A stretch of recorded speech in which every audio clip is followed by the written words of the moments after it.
আপনি কি পৃথিবীর বিনাশে বিশ্বাস করেন? দেখুন কিভাবে কাজী নিজেকে প্রস্তুত করলেন প্রভু যিশুর সাথে সাক্ষাতের জন্য।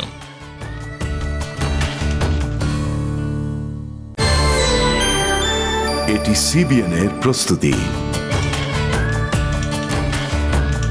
আর আপনারা দেখছেন সমাধান। আজি এ হৃদয়ে বাজে, আজি এ হৃদয়ে বাজে, আজি মোরা নত শিরে দুই হাত খোঁজে ফেরে।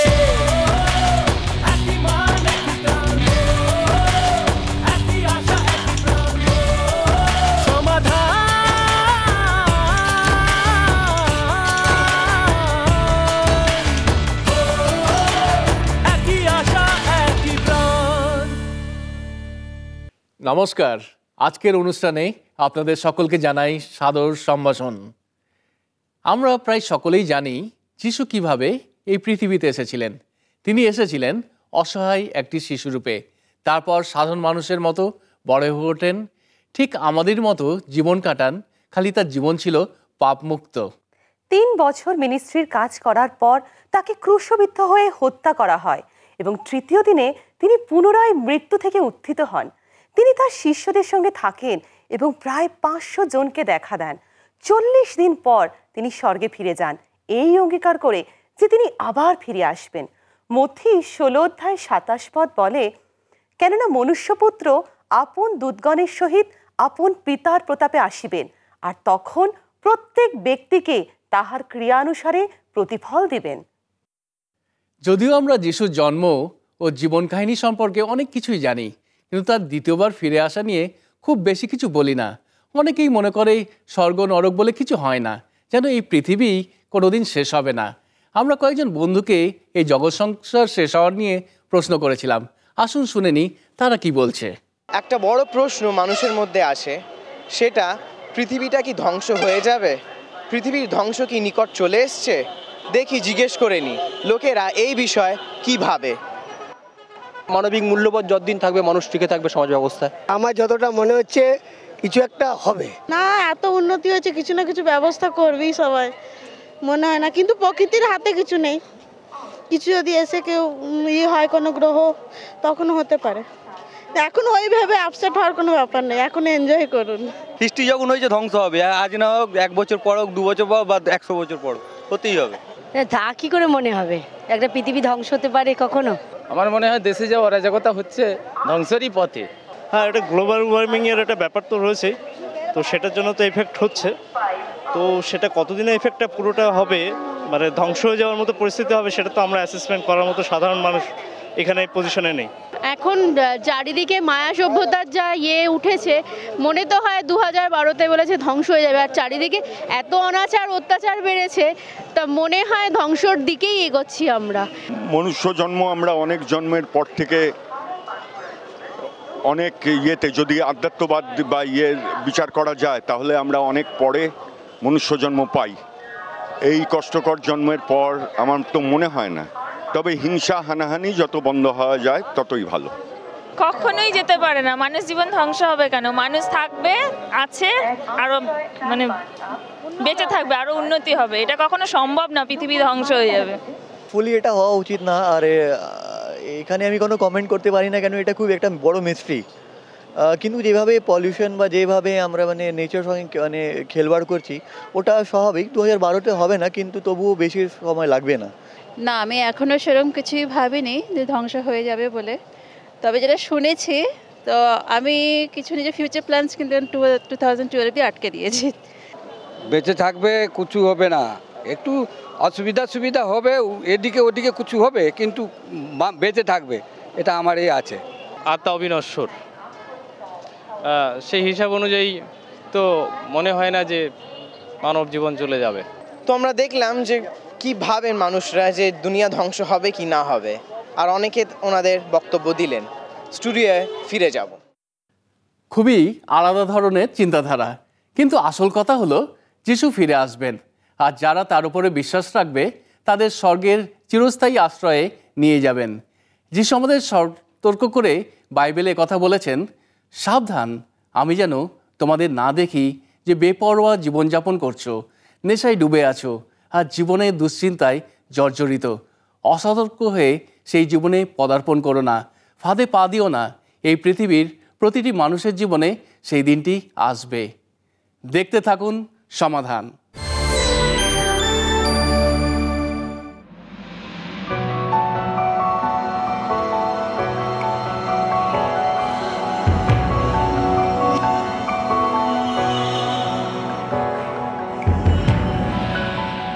মানসিক কষ্ট, অপমান, হিংসা, অসুস্থতা, নিঃসঙ্গতা, দুঃখ, আপনি কি এই সবের শিকার?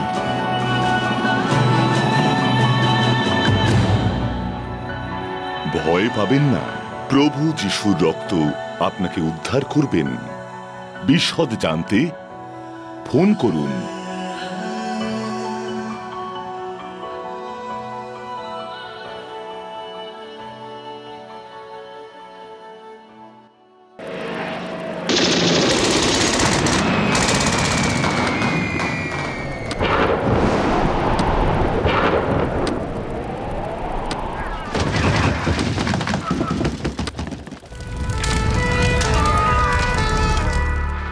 সময় খুব তাড়াতাড়ি বয়ে চলেছে।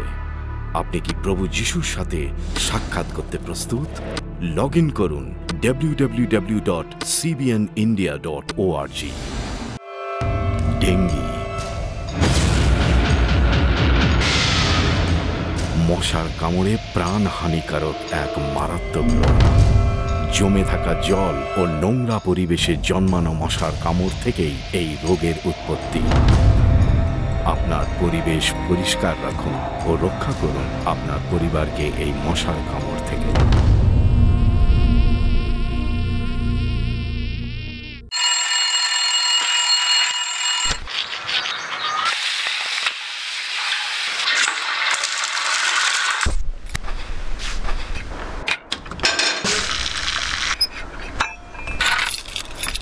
আজকের দিন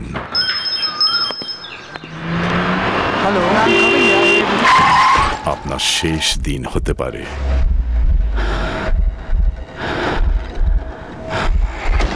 আপনি কি অনন্ত জীবনের জন্য প্রস্তুত?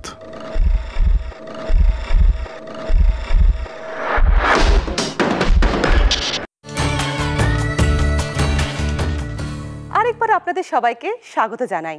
আজকের পর্বে আমরা যিশুর দ্বিতীয়বার ফিরে আসা নিয়ে আলোচনা করছি। আমরা দেখব কাজী বিশ্বকর্মার অবিশ্বাস্য কাহিনী। কাজী বেপরোয়া জীবনে অভ্যস্ত ছিল, কিন্তু যখন তার বন্ধু তাকে খ্রিস্টের প্রত্যাবর্তনের ঘটনার কথা বলল আর জানালো জীবনোত্তর জীবনের কথা, তখন সে বদলে গেল। আসুন দেখা যাক সেই পরিবর্তনের কাহিনী।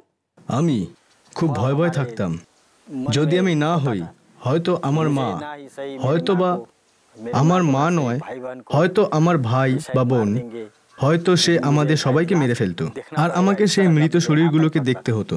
আমি খুব বিরক্ত হয়ে যেতাম। কাজী বিশ্বকর্মার প্রত্যেকটা সন্দেহে আতঙ্কে কাটত, কেননা তার বাবা প্রত্যেক দিন মধ্য অবস্থায় বাড়ি ফিরে তার মাকে মারত। এতটাই বাড়াবাড়ি হয়েছিল যে প্রত্যেক দিন কাজী বিশ্ব ভগবানের কাছে কান্নাকাটি করত যে কেউ একজন এসে তার পরিবারকে বাঁচায়। ভগবানের কাছে রোজ প্রার্থনা করতাম আমাকে তারা যেন একটু শান্তি দেয়, মুক্তি দেয়। আমি রোজ ভগবানকে ডাকতাম, কেননা আমি চাইতাম বাবা যেন পাল্টে যাক। আমি চাইতাম বাবা যেন সুস্থ অবস্থায় বাড়ি ফেরে। আমি চাইতাম আমার সঙ্গে ভালো করে কথা বলুক, আমাকে, আমার মাকে একটু ভালোবাসুক। যদিও এগুলো সবই আমার কাছে চাওয়াই ছিল মাত্র। কিন্তু যখন সন্ধে হয় বিশ্বের বাড়িতে, সেই একই রকম ভাবে আতঙ্কের রাত কাটতে থাকে। বিশ্ব এইভাবেই বড় হলো আর একদিন চা বাগানে সে কাজ পেল। একদিন তার বাবা বিশ্বকে মদের বোতল কিনে আনতে বলল। এই প্রথম তার বাবা তাকে এরকম বলল, সেই জন্যই সে গেল। আমি যখন রাস্তায় বোতলটা নিয়ে ফিরছিলাম, আমার তখন মনে হলো মদে কি আছে যে বাবা রোজ খেয়ে চুর হয়ে থাকে। এক ফোঁটা মদের জন্য সে তার জীবনকেও দিতে পারে। আমি চিন্তা করলাম আমি একটু খেয়ে দেখব, তাহলে হয়তো জানতে পারবো। কয়েক ঢোক খাওয়ার পরই বাবা যাতে সন্দেহ না করে, বিশ্ব বোতলে জল মিশিয়ে দিল এবং কয়েক মিনিট পর অ্যালকোহল তার খেলা দেখাতে শুরু করলো। আমি যখন বাড়ি ফিরছিলাম আমার পা টলে যাচ্ছিল, আমি ঠিক মতো হাঁটতে পারছিলাম না, আমার হাত অবশ হয়ে পড়ছিল, যার জন্য আমি বোতলটাকে ধরতেও পারছিলাম না। আমার মনে হলো আমি খুব অসুস্থ বোধ করছিলাম, আমি ভালো করে দেখতে পারছিলাম না কোথায় যাচ্ছিলাম, কিভাবে যাচ্ছিলাম। এরপর থেকে প্রায় প্রত্যেকটা দিনই বাবার জন্য মদ আনার দায়িত্বটা বিশ্বের উপর বর্তাত। আস্তে আস্তে সে নিজে আসক্ত হয়ে পড়ল এবং বাবার থেকেও বেশি পরিমাণে মদ খেতে লাগলো। আমি মদ খাওয়ার পর ঘুমিয়ে পড়তাম এবং তারপর নিজেকে চিনতে পারতাম না, আমি কে, আমি কেন, আমার চিন্তা কি। কিন্তু পরের দিন সকালে যখন আমি ঘুম থেকে উঠতাম আমি কিন্তু আমার পুরনো চিন্তায় ফিরতাম। আস্তে আস্তে বিশ্ব নিজের জীবনের উপর বিরক্ত হচ্ছিল। আস্তে আস্তে তার মন নৈরাশ্যে ঢুকে যাচ্ছিল, শান্তি খুঁজে পাচ্ছিল না। একদিন তার এক সহকর্মী সাইমনের গলায় গান শুনে তার মন কাড়ল। সে নেপালিতে ভজন গাইত। তার দুজন বন্ধু মাঠে কাজ করছিল, একজন তার সাথে ছিল এবং আরেকজন পেছনে দাঁড়িয়ে ছিল এবং সে কাঁদছিল। বিশ্ব যখন গানের মানে জানতে চাইল, সাইমন সেই গানের মানে বোঝাতে বেশি উৎসাহী হয়ে উঠল। মানেটা হলো দুজন বন্ধু মাঠে কাজ করছিল, তারা দুজনেই বন্ধু ছিল এবং সেখানে ভগবান যিশুর আগমন হলো। তিনি একজনকে তুলে নিয়ে গেলেন এবং আরেকজনকে ছেড়ে দিয়ে চলে গেলেন। যে পেছনে দাঁড়িয়েছিল সে খুব কাঁদছিল, কেননা সে জানতো যে সে নরকে যাবে। সাইমন বলল, আমাদের দুজনের এটা হতে পারে না, একজন প্রভু যীশু খ্রিস্টের সঙ্গে স্বর্গে যাবে, অন্য একজন পেছনে যাবে। সে আমাকে বলল যিশুকে গ্রহণ করতে, তাহলে আমরা স্বর্গে যেতে পারবো। বিশ্ব জানতো সে নিজে ওই পিছিয়ে পড়া মানুষটার মতো হবে না, তাই পরের দিনই সাইমনের সাথে দেখা করলো ও যীশু খ্রিস্টের সম্পর্কে অনেক কিছুই জানলো। সাইমন জনের গসপেল 3 অধ্যায় এবং বাইবেলের থেকে 16 ভার্স পড়ল। এটাতে ছিল ঈশ্বর পৃথিবীকে ভালোবাসেন এবং তিনি তার একমাত্র পুত্রকে পাঠালেন, যিনি সর্বদা তাকে বিশ্বাস করেন তিনি অবিনশ্বর জীবন লাভ করবেন। যখন তিনি ওই অংশটা পড়লেন এবং আমাকে বুঝিয়ে দিলেন, আমার খুব ভালো লাগলো। আমাকে সে বোঝালো আমার মৃত্যুর পর যে জীবনটা সেটা অন্য জীবন, এটা আত্মার জীবন, এটা কখনোই মরে না, কিন্তু প্রভু যীশু খ্রিস্টের সঙ্গে নিরাপদ থাকে। সে আমাদের ইহকালের কথাই বলেছেন, যে মানুষ আমাকে এটার্নাল লাইফ দেবে আমি তাকে মুক্তি দেব। সেই সময় থেকে আমি ঠিক করলাম আমি একজন প্রকৃত শান্তি দানকারী যিশুকে অনুসরণ করব। যদিও বিশ্বের বাড়ির পরিস্থিতি বিন্দুমাত্র পরিবর্তন হয়নি, যিশু তার মনে শান্তি আনতে পেরেছিল। যত দিন যেতে লাগলো সে বাইবেল পড়তে লাগলো, আর যত পড়তে লাগলো যিশুকে জানতে পারলো। তার অসহায়তা এবং তার বদভ্যাস কোথায় যেন হারিয়ে গেল। যেদিন থেকে আমি চার্চে যাওয়া শুরু করলাম আমি মদ খাওয়া একেবারে বন্ধ করে দিলাম, কেননা আমার মনে হলো যীশুখ্রিস্ট যদি সত্যি উদ্ধারকর্তা হন এবং আমাকে শান্তি ফিরিয়ে দিতে পারেন, আমি অবশ্যই তাকে অনুসরণ করব। কাজী বিশ্বকর্মা জীবনে আমূল পরিবর্তন ঘটালো এবং তার মনে জীবনের প্রতি বিশ্বাস ভরে দিল।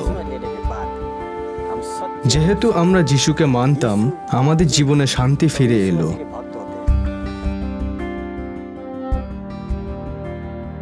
প্রকৃত অর্থে আমরা প্রভু যীশু খ্রিস্টের সন্তান হয়ে উঠলাম। প্রভু যীশু খ্রিস্টের সঙ্গে তার সম্পর্ক যত দৃঢ় হলো, কাজী বিশ্বকর্মা ভালো খবরগুলি তার পরিবারে নিয়ে আসা শুরু করলো। নিজেদেরকে উৎসর্গ করার পর তাদের পরিবারে সুখ স্বাচ্ছন্দ্য বিরাজ করতে লাগলো। যীশু খ্রিস্ট আমাকে রক্ষা করেছেন, যিনি আমাকে অন্ধকার জগৎ থেকে টেনে বার করেছেন। সে আমাকে উদ্ধার করে নতুন জীবন দিয়েছে, শান্তি দিয়েছে, আর সেই কারণে আমি আজ প্রভু যিশুকে ধন্যবাদ জানাই। কাজী আশীর্বাদ ধন্য, সে জানে সত্য কি, আর যিশু তার জীবনে পরিবর্তন আনতে সাহায্য করেছেন। মানুষ বলে যে একটাই জীবন, তাই নিজের ইচ্ছা মতো বাঁচি, কিন্তু আসল কথা হলো জীবনের পরও আরেকটা জীবন আছে। যদি আমরা ঈশ্বরের ইচ্ছানুসারে জীবন কাটাই, তাহলে সেই মৃত্যুর পরে আমরা অনন্ত জীবনের সন্ধান পাব। কাজীর সেই গল্প আমরা দেখলাম তার জীবনে কি একটা পরিবর্তন এলো। সে তার বন্ধুর কাছ থেকে শুনেছিল যে যিশু আবার ফিরে আসবেন। হ্যাঁ, তিনি ফিরে আসবেন, যিশু আবার ফিরে আসবেন। তিনি ফিরে এসে তার লোকেদের তার কাছে নিয়ে যাবেন। আর যারা তার নয়, যারা যিশুকে তাদের নিজেদের পরিত্রাতা হিসেবে গ্রহণ করেনি, মুক্তিদাতা হিসেবে তাকে জীবনে স্থান দেয়নি, তারা কিন্তু এই পৃথিবীতে পড়ে থাকবে এবং তাদের ওপর অনন্ত নরকের বিচার অপেক্ষা করে রয়েছে। যিশু আবার ফিরে আসবেন। কবে তিনি ফিরে আসবেন? এই প্রশ্ন হয়তো আপনার মনে অনেকবার এসছে। তিনি কিন্তু বলেননি যে কবে তিনি আবার ফিরে আসবেন। এই কারণেই যেন আমরা তার জন্য প্রস্তুত থাকতে পারি। সব সময়, প্রতিদিন আমাদের জীবনের প্রতিটি কাজের মধ্যে দিয়ে আমরা যেন প্রস্তুত থাকতে পারি। দরকার আমাদের সঙ্গে তার যে সম্পর্ক সেটা ঠিক আছে কিনা সেটা দেখে নেবার। দরকার রয়েছে তার প্রতি আমাদের সমর্পণ ঠিক আছে কিনা, তার সঙ্গে আমাদের প্রভুত্বের সম্পর্ক নিশ্চয় করে বজায় রাখুন। আর সেই সঙ্গে কাজীর যে বন্ধু তাকে পরামর্শ দিয়েছিল, সেই রকম বন্ধু রাখুন যারা আপনাকে জীবনে এগিয়ে নিয়ে যেতে এবং সেই আগমনের জন্য প্রস্তুত করতে সাহায্য করবে। আর সেই আগমনের দিনের জন্য আমরা যখন নিজেদেরকে প্রস্তুত করতে থাকি, আসুন আমরা প্রার্থনা করি যেন প্রভু আমাদের সাহায্য করেন আমাদের এগিয়ে চলতে, আমাদের প্রস্তুত করে নিতে, যেন আমরা তার সঙ্গে সেই স্বর্গে যেতে পারি। আসুন আমরা প্রার্থনা করি। মঙ্গলময় ঈশ্বর, ধন্যবাদ দিই যে তুমি আবার ফিরে আসবে। তুমি ভুলে যাওনি আমাদের। তোমার সঙ্গে থাকার জন্য তুমি আমাদেরকে তোমার মনোনীত করেছো প্রভু। এবং প্রভু, এই জগৎ সংসারে যখন আমরা থাকি, তুমি আমাদের সাহায্য করো যেন আমরা বিশ্বস্তভাবে তোমাকে অনুসরণ করতে পারি, যেন তুমি যখন ফিরে আসবে তোমার কাছে আমরা যেতে পারি। আমাদের দর্শক বন্ধুদেরও আশীর্বাদ করো, অনুগ্রহ দাও প্রভু। এই প্রার্থনা যিশুর নামে চাই, আমেন। আমিন। বন্ধুরা, যদি আপনি জানতে চান যে কিভাবে খ্রিস্টের চরণে নিজেকে সমর্পণ করতে হয় আর তার মাধ্যমে অনন্ত জীবন লাভ করা যায়, তাহলে লেখা নাম্বারে আমাদের কল করুন। আমাদের অভিজ্ঞ কাউন্সিলর আপনাদের সঙ্গে কথা বলবেন ও আপনাদের জন্য প্রার্থনা করবেন। আপনাদের বিনামূল্যে ঈশ্বরের সন্ধানে নামক বইটি পাঠিয়ে দেব। এখানে বলা হয়েছে কিভাবে যীশু খ্রিস্টের সঙ্গে আপনি ব্যক্তিগত সম্পর্ক গড়তে পারবেন। একটা ছোট্ট বিরতি নেব, কিন্তু সঙ্গে থাকুন। ফিরে এসে অনেক কিছু বলার আছে। দেখতে থাকুন সমাধান।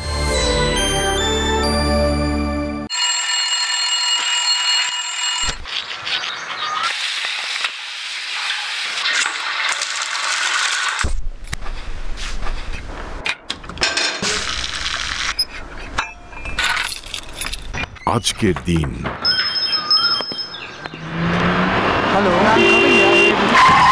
আপনার শেষ দিন হতে পারে।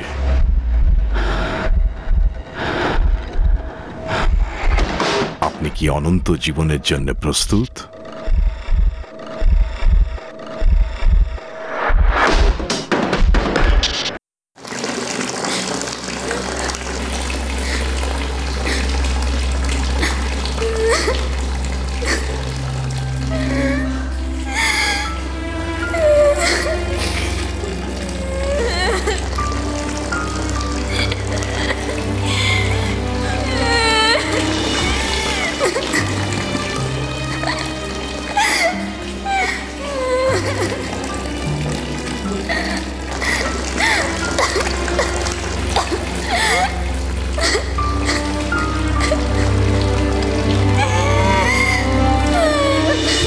আপনি কি আপনার সমস্যা আমাদের সঙ্গে ভাগ করে নিতে চান?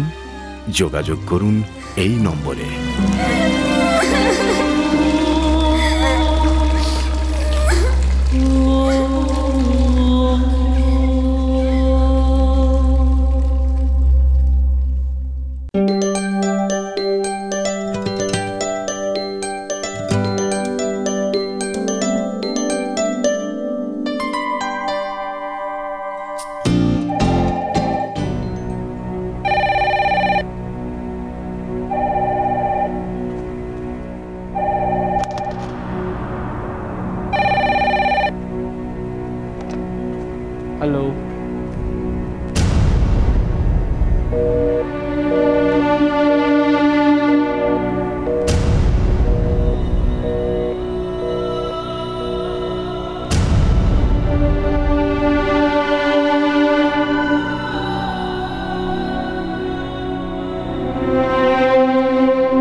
আপনার জীবনের শেষই কি আপনার একমাত্র উপায়?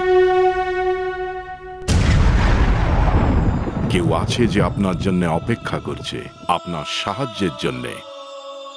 যোগাযোগ করুন এই নম্বরে।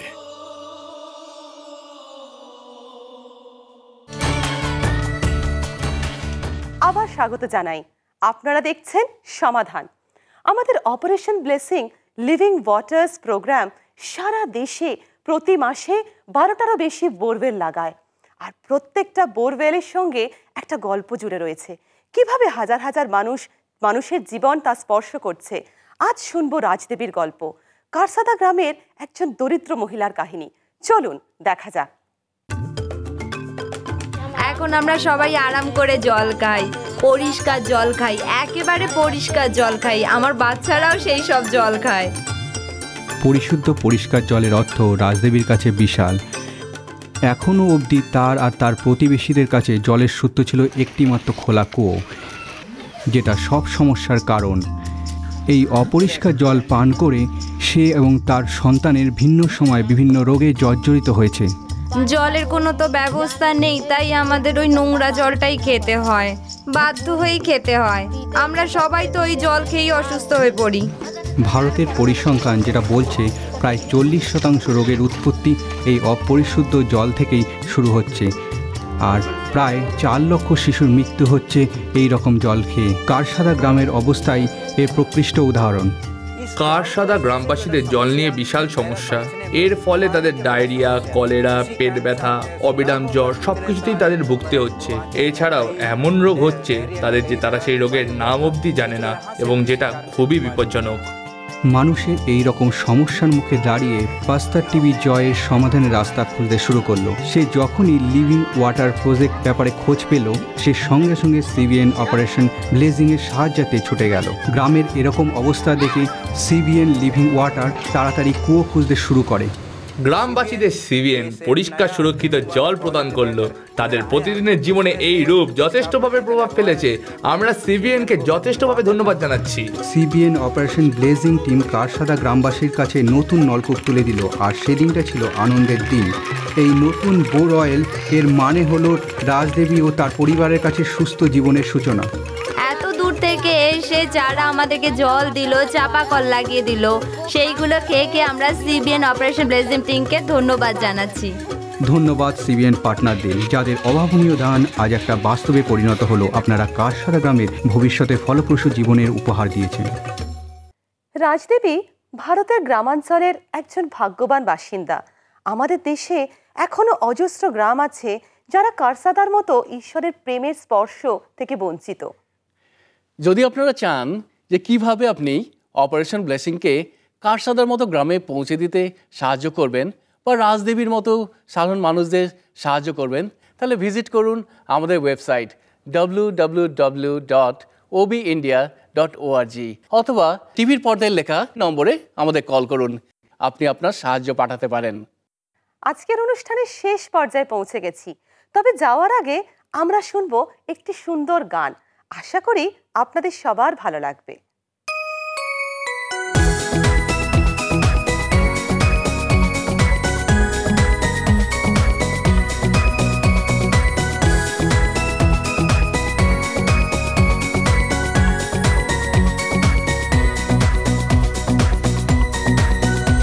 नया जीवन तूने दिया, पापों से छुड़ाया, चट्टानों पे तूने मुझे बैठाया, शैतान की ताकत से तूने मुझे छुड़ाया, गाऊंगा तेरे ही नाम सुबह शाम, जिंदा खुदा फिर से उठा, जीवन नया तूने दिया, यीशु मसीह है उसका नाम, छोड़ूंगा ना अब तेरे साथ, सबको बताऊंगा मैं आज, चाहूं तुझे ही मैं क्यों सुबह शाम, चाहो तो आओ तुम मेरे साथ, बोझों को लाओ यीशु के पास, मुक्ति और शांति पाओगे तुम, चाहो तो आओ मेरे साथ।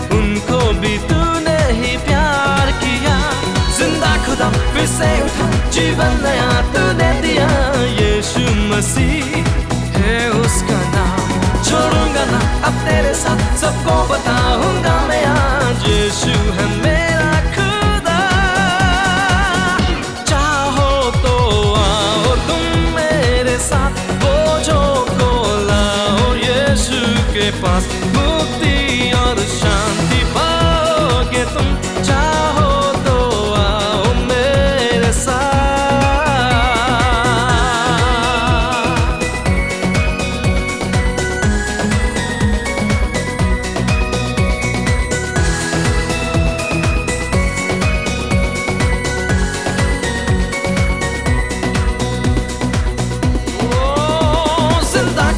फिर से उठा जीवन नया तूने दिया यीशु मसीह है उसका नाम छोड़ूंगा ना अब तेरे साथ सबको बताऊंगा मैं आज यीशु है मेरा खुदा चाहो तो आओ तुम मेरे साथ बोझों को लाओ यीशु के पास मुक्ति और शांति पाओगे तुम चाहो तो आओ मेरे साथ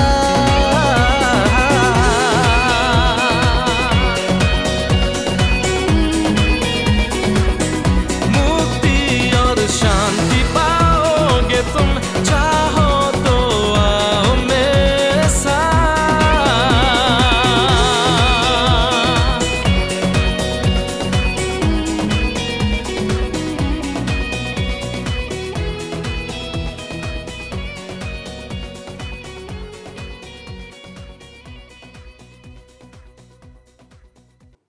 কেউ জানে না কখন কোন সময় প্রভু যীশু দ্বিতীয়বার ফিরে আসবেন, কিন্তু আমাদের সর্বদা প্রস্তুত থাকতে হবে যাতে তিনি আপনাদের নিজেদের মনে করে নিয়ে যেতে পারেন। কাজী বিশ্বকর্মা নিজে ভুল বুঝতে পেরে নিজেকে পরিবর্তিত করেছিলেন। আজ আপনার পরিত্রাণের দিন। প্রভু যীশুকে বিশ্বাস করে অনন্ত জীবন লাভ করুন। আবার দেখা হবে এই একই চ্যানেলে একই সময়ে। আপনি ভালো থাকবেন, ঈশ্বর আপনার সহবর্তী থাকুন।